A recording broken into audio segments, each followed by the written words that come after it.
കേരള കോൺഗ്രസിന്റെ അഭിപ്രായത്തേക്ക് മത്സരിച്ച എല്ലാ സീറ്റുകളിലും പരാജയപ്പെട്ട ശേഷം അതിന്റെ ഉത്തരവാദിത്തം പൂർണ്ണമായും CPM-നെതിരെ എല്ലായിടത്തും വിമർശനമുണ്ടല്ലോ, എന്നാൽ പിന്നെ ഇതിന്റെ ഉത്തരവാദിത്തം കൂടി ഇരിക്കട്ടെ എന്ന് പറഞ്ഞ് കെട്ടിക്കൊടുക്കുന്ന രീതിയല്ലേ ഇതിപ്പോൾ?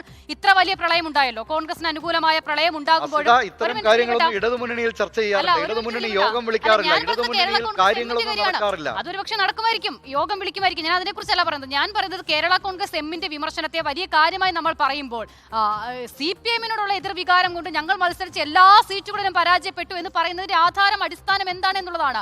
ഇപ്പോൾ ഇത്ര വലിയ കുത്തൊഴുക്കുണ്ടാകുമ്പോഴും പത്തനംതിട്ട ഉൾപ്പെടെയുള്ള ജില്ലകൾ അവിടെ ജനേഷ് കുമാർ ജയിക്കുന്നില്ല. അപ്പോൾ എങ്ങനെയാണ് ജയിക്കുന്നത്? അപ്പോൾ ഈ വികാരം അവിടെ ഉണ്ട്. സർക്കാർ വിരുദ്ധ വികാരമുണ്ടെങ്കിലും, സർക്കാർ മാറണമെന്ന വികാരമുണ്ടെങ്കിലും, ഭരണവിരുദ്ധ വികാരമുണ്ടെങ്കിലും അതിന്റെ ഇടയിലൂടെ നല്ല പെർഫോമൻസ് കാഴ്ചവെച്ചിട്ടുള്ള ആളുകളൊക്കെ വിജയിച്ചിട്ടുണ്ട്.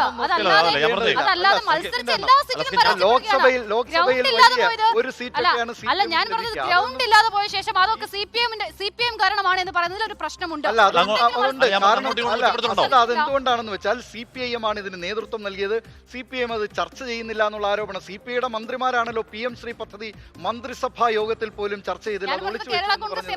അല്ല, കേരള കോൺഗ്രസ് എമ്മിനും സമാനമായി ഞാൻ പറഞ്ഞു, മന്ത്രിസഭാ യോഗത്തിൽ പോലും നിർണായകമായ തീരുമാനങ്ങൾ അവിടെ ചർച്ചയ്ക്കെടുക്കാൻ CPIM നേതൃത്വം തയ്യാറായിരുന്നില്ല. ഏകപക്ഷീയമായ ഒരു തീരുമാനം. ഇടതുമുന്നണി യോഗമൊക്കെ നമ്മൾ കണ്ടുകൊണ്ടിരിക്കുന്നതാണല്ലോ. ഇടതുമുന്നണി യോഗം വല്ലപ്പോഴും ചേർന്നാൽ തന്നെ അങ്ങോട്ട് നേതാക്കൾ പോകുന്നതും കാണാം, അതേ വേഗതയിൽ തിരിച്ചിറങ്ങി വരുന്നതും കാണാം. പിണറായി വിജയൻ കേരളത്തിന്റെ പ്രതിപക്ഷമാവുമെന്നാണ് എന്റെ ധാരണ. കാരണം എന്താണെന്നറിയോ, പിണറായി വിജയൻ അദ്ദേഹത്തിന്റെ രാഷ്ട്രീയ ജീവിതത്തിൽ ഉടനീളം നോക്കി അജയനായ നേതാവാണ്. ശരിയാണ്, പണ്ട് കാലത്ത് പോലീസ് മർദ്ദനമൊക്കെ ഏറ്റു. അത് കഴിഞ്ഞ് അദ്ദേഹത്തിന്റെ രാഷ്ട്രീയ ജീവിതം തുടങ്ങുമ്പോഴേക്കും പിന്നെ അദ്ദേഹം അജയനായ പാർട്ടി സെക്രട്ടറി.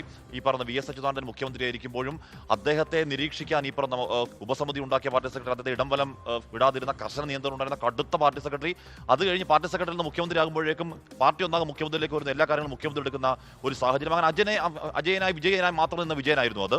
അപ്പോൾ അങ്ങനെ നിന്നൊരു വിജയൻ ഒരു ചരിത്രത്തിൽ ഇല്ലാത്ത വിധം ഒരു നാണം കെട്ട അല്ലെങ്കിൽ ശുഷ്കമായ ഒരു പരാജയത്തിലേക്ക് എത്തിച്ച് അദ്ദേഹത്തെ രാഷ്ട്രീയ ജീവിതം അവസാനിപ്പിക്കും ഞാൻ കരുതുന്നില്ല. അദ്ദേഹം വീണ്ടും പ്രതിപക്ഷ തുടരും. ഒരുപക്ഷെ ഒരു കമ്മിങ് ബാക്കിലേക്ക് എത്തിച്ചിട്ടായിരിക്കും അദ്ദേഹം രാഷ്ട്രീയം അവസാനിപ്പിക്കുക.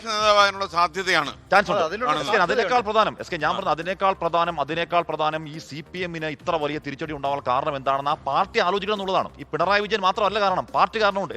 ഇപ്പോ ഈ പറഞ്ഞ അധികാരം മുഴുവൻ പിണറായിലേക്ക് കേന്ദ്രീകരിച്ചെങ്കിൽ PMC ആരോടും ചോദിക്കാൻ പോയി ഒപ്പിടാൻ പിണറായി ധൈര്യം കിട്ടുന്നതിന് അതിന് ഉത്തരവാദി പിണറായി അല്ല, പാർട്ടിയാണ്.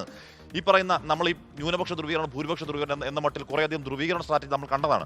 അതിൻ്റെയൊക്കെ ആദ്യമായി ഗുണം കിട്ടുന്ന ആർക്കാണ്? അത് BJP-ക്കാണ്. BJP-യുടെ വളർച്ചയിലടക്കം അത് വളരെ എവിഡൻ്റായി, ഈഴ വോട്ടുകളുടെ ചോർച്ചയുടെ വളരെ എവിഡൻ്റായി കാണുന്നുണ്ട്.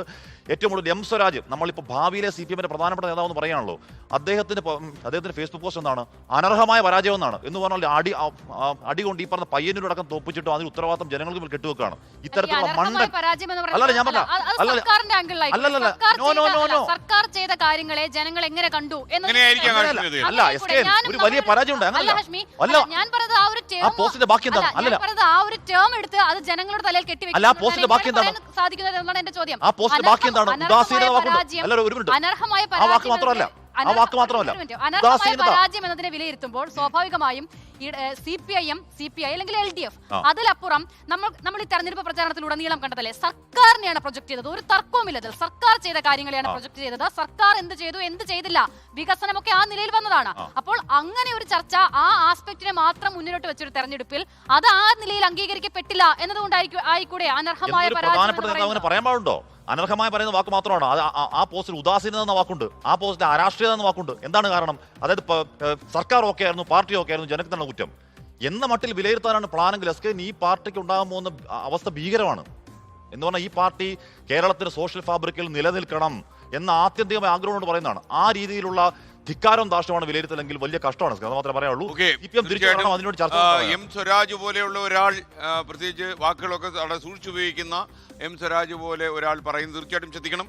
അനർഹം എന്ന് എനിക്ക് തോന്നിയത് തീർച്ചയായിട്ടും ഈ LDF-ന് അർഹതപ്പെട്ട പരാജയമല്ല.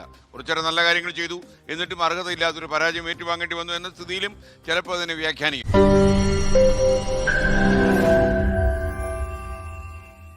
ലോകത്തെവിടെയായാലും ഏത് സമയത്തും 24 വാർത്തകളും ഓഗ്മെന്റഡ് റിയാലിറ്റി പാക്കേജുകളും എക്സ്പ്ലെയിനറുകളും വിശദമായി കാണാൻ ഞങ്ങളുടെ YouTube ചാനൽ നിങ്ങൾക്ക് സബ്സ്ക്രൈബ് ചെയ്യാം.